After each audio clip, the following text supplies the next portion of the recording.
Happy Friday, everybody. Hello. I'm tired. Yesterday, we went through characteristics of fairy tale house design.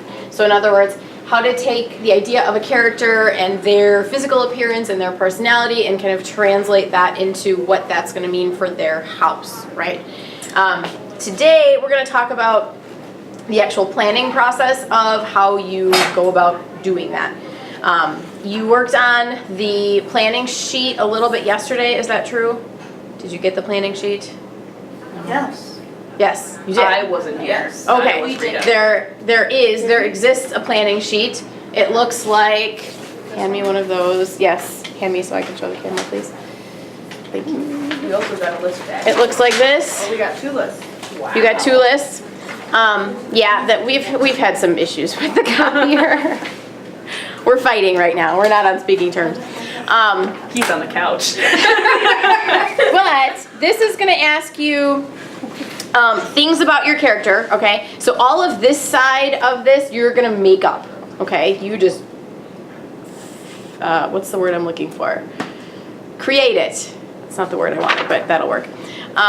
So the basic appearance, what is their body shape like? What is the size of the character, of the creature? Is it a human? Is it an animal? Is it a monster? Is it just a made-up creature? Is it a combination of things? That's all up to you. What kind of physical features? What kind of hair, skin, fur, scales, clothing or accessories, etc. What are their strengths, their skills, their likes, and or their habits? Okay, why does that matter? Well, if your character is an introvert who doesn't like a lot of light and who gets like anxiety or gets agitated when they are around a lot of people, right? How is that going to be reflected in their house? What kind of house would they choose to live in? Windowless. Something with fewer windows or no windows, something that's going to be located maybe farther away from more populated areas, right? So that's going to matter a lot in as far as the home that character would choose to live in. Okay. Last year, I think somebody had a character that liked, what was it? They liked fishing or they liked hunting or something like that. And so they lived in a tree. They had like a treehouse style inspired dwelling, but then it had like a little porch or something that went around it, and the porch had like trapdoors so they could like hunt through it and stuff like that. So be aware of how that is going to affect. And then what, for the character, what are their weaknesses, what are their struggles, their dislikes, and or their fears? Okay, all of that has great impact on this side, right? How are those things going to impact the house? Okay, so how would the size of a character impact the size and or shape of the house, right? Well, obviously the house has to be big enough that it would be comfortable for them to occupy, right? So you can't put somebody like Shrek into a Tinkerbell house. That wouldn't work, okay? So this planning sheet is going to serve as your critique sheet as well. And then this is going to kind of guide you through that process of, how you're going to create that. When you are brainstorming, okay, and this is getting a little bit into kind of interior design technique and process, you're going to create a concept board, okay? And that's where this comes into play. So designers often use concept boards. The whole site of Pinterest is actually based on this concept, no pun intended. So concept boards are going to show other visual examples to support the concept of your design. They can be used at various points throughout the process. So some artists and designers will use them in the brainstorming stage of things, where they'll just kind of, assemble ideas that they might be considering, and then they'll kind of use that visual space to kind of move them around and reorganize and maybe weed out and refine their ideas. Some may use the concept board. If you think about a designer that's going to pitch to a client, or that's going to show their work to a client or show their progress to a client for that particular job, they might use a concept board to say, okay, this is what we're thinking, this is where we're at, these are some of the things we considered, and it's basically an idea, or a technique rather, it's a way to visually communicate your ideas with somebody so that you can either make sure you're on the same page, or so that you can understand their ideas, because we all have a lot of ideas in our head, but it's really hard to communicate that visually to somebody else unless there's something kind of concrete that they can look at, right? We can't just, unfortunately, just like plug into each other's brains and mind share, even though that would be kind of cool sometimes. So on a concept board, it could be a combination of photos, drawings. You could have things labeled or captioned. You could, in interior design cases, a lot of times they would have like material samples or paint color swatches. Maybe, if they're doing flooring, they might have like samples of wood on the floor, or color swatches for what that might look like. So there's all sorts of different ways. Architectural concept boards might have, like layout for what the space might actually look like. These, in this case, are kind of like artist renderings. They're three-dimensional drawings. You can use for your concept board any sort of combination of what is going to work for you to get your point across. So here's another example. This one has like different, obviously these are printed in black and white. This one has different examples of wood stains, different types of furniture that might go with a particular style. Here's kind of a mock-up of what the room might look like. Here's an overhead, what do you call that, floor plan, okay, for what the space might look like. Here's another one. This is a photo of a concept board, so these are actual fabric samples that are attached on here. This shows a picture of a chair and then a sample of like this kind of, I can't think of what that's called. Wicker, that's not the right word. You know what I mean though. It's a material. It's not linoleum. It's like a teak, rattan, bamboo, that type of wood material. So they're not finished concepts, right? It's just kind of the idea that, okay, I'm thinking this chair with this finish, or I'm thinking this piece of furniture with a color like this, or something like that. It's a way to kind of just group your concepts to kind of get the idea across. Does that make sense? Okay. What you guys are going to make for your concept board, here's some other ideas. This one was for a playground. Okay, so you get the idea of what kind of information is going to be on there. For your concept board, you're going to have this information on there. So you're going to have your character's name, whatever that is. You determine that, you make that up. You're going to have a basic sketch or a composite of your character. So a composite means if you wanted to like either use or acquire or download or whatever you want to call that, you could use maybe the hair from one character, the body from another, the facial features would be kind of parted and pieced together from other things. So you could composite something, but you can't just like take a whole character from something and lift it and put it in your design. Does that make sense? Okay. Now for your sketch, I'm not looking for like a very three-dimensional perfect rendering or anything like that. Do you need me to sign something? Do you have a pen? So does that make sense how you're going to create the idea of your character's appearance? Okay. And your character's appearance would also inform or drive the design of your house, right? So just like we looked at Tinkerbell, we said like the scalloping on the skirt was repeated in like the scalloping on the roof line of the leaf. So you're going to have similar design features on the appearance of the character that would go with the house. So theoretically, if we took all your characters and then all their houses, mixed them up, it should be easy to put them back together, who goes with what house, because of how they visually connect. Okay. You're also on your concept board going to have a list of your character's strengths and weaknesses, which is exactly from your planning guide. Maybe just clean up the language a little bit, or if there was any ideas that you eliminated, obviously don't put those on your concept board. You're going to have a drawing or a picture of the house's environment or surroundings. So in other words, when we looked at the teacup Tinkerbell example, we could see the rest of the tree that it was in. We got the sense that it belonged in a tree, in a forest, somewhere high up. So we need to see kind of what is that environment supposed to look like.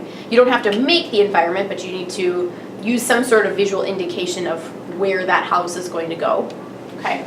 And then optional would be if you wanted to put in extra sketches of things in the house that maybe we can't see in the three-dimensional ceramics form. So So maybe if you want to include a floor plan, if that's significant to your viewers understanding that, or if you wanted to include other detail pieces that might help us understand. Okay? Any questions so far? Okay. So I made up an example. My character, I decided I wanted to be futuristic, alien-like, young, friendly, approachable, simplistic, and curious. Okay? Those were words that were kind of my driving concept, and so this was the sketch that I created based on that. Okay? This is not something that took, 1,000 years to draw. It's not a super well-defined, well-rendered. It's not anything special. It's just a very, very simple, straightforward drawing. Simple curves, right? I used things like the dots on the fingers and toes and the little antennae things to make them alien-like. I used the body proportions to make it feel young, okay? Think about like adult body proportions compared to child body proportions. Think back to when you did gargoyles, okay? Same process that you learned there for the body proportions. The pose and things like that contribute to the idea of the friendly, approachable, curious, simplistic, right? Didn't need a lot of detail for that. Kind of looks a little bit, like you wouldn't be able to hold a real intelligent conversation with this character, okay?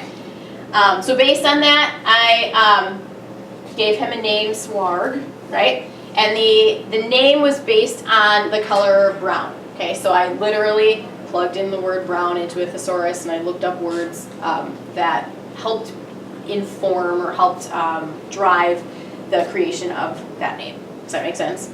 Literally, that came about because I used a brown Sharpie, and he happened to be brown when I drew him. Okay, so you can find your inspiration anywhere. It does not have to be super, in-depth, as long as it makes sense together. Okay. The sketch used a lot of curves, ovals, and the end dots, like I said, so I made sure that that was then part of the design that kind of led where my house design would have gone for this character. And then for the environment, this is the setting where the house would exist, okay? Now, I didn't create that, I downloaded it. I changed it so that it would have that same kind of brown tone so that it would go with my concept. And then I just made sure that I gave photo credit where I got that image from, okay? So for your environment, if you want to borrow an image, use your image credit, make sure that that's clear, and then just make sure that it goes well with the rest of your concept. Does that make sense? Okay? Questions? Any of that? Okay.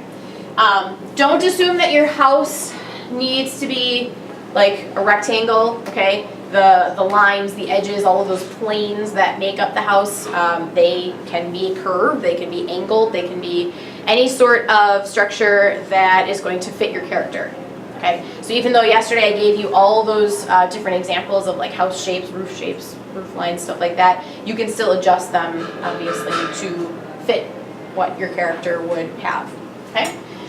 Don't assume that the structure needs to be realistic, okay? Think about who's that guy from Tim Burton? Jack Skellington, really tall, slender.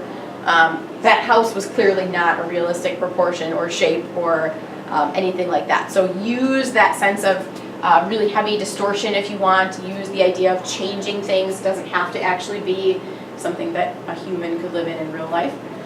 Don't assume that your design needs to follow any sort of existing or traditional standard, okay? Feel free to use the definition of house very lightly and very openly. You can determine what that's actually going to mean for your character. And then, like I said, don't assume that your drawings need to be well developed, okay? It's not a drawing class. Not really concerned about the quality of the drawing. I'm concerned about what is in the drawing and what you're showing us. Does that make sense? That's it. Yep. Okay.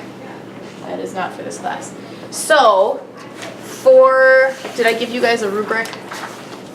Probably something else that the copier decided to selectively not print.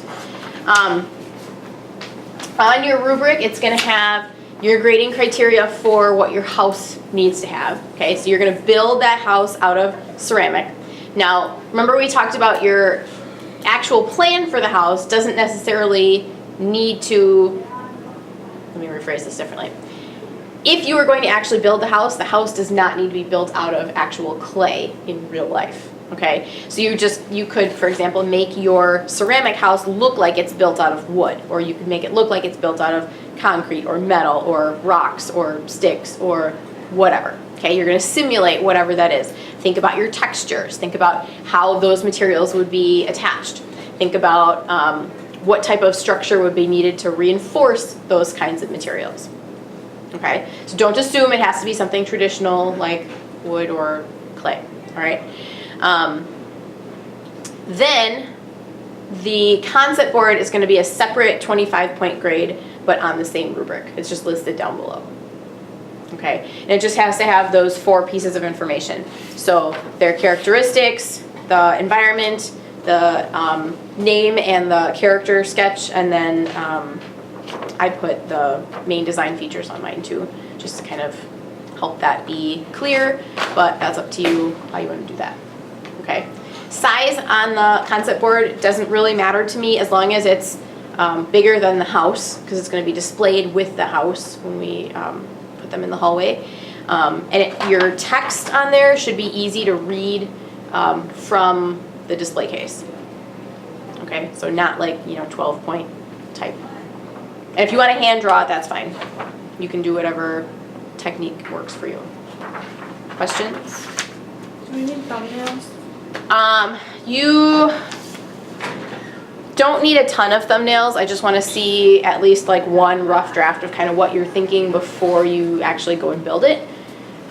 You probably will find that you're going to want to refine that a little bit so that it's not just like a one and done type of event, but I will leave that open to what you feel that you need for time's sake. Because I know that the end of Ceramics 2 goes by real fast. Especially for seniors who have, 7 fewer days than everybody else? Not, So is this like our last project? no. Oh, No. Let me print rubrics for you if that did not print already yesterday. You'll have the criteria then.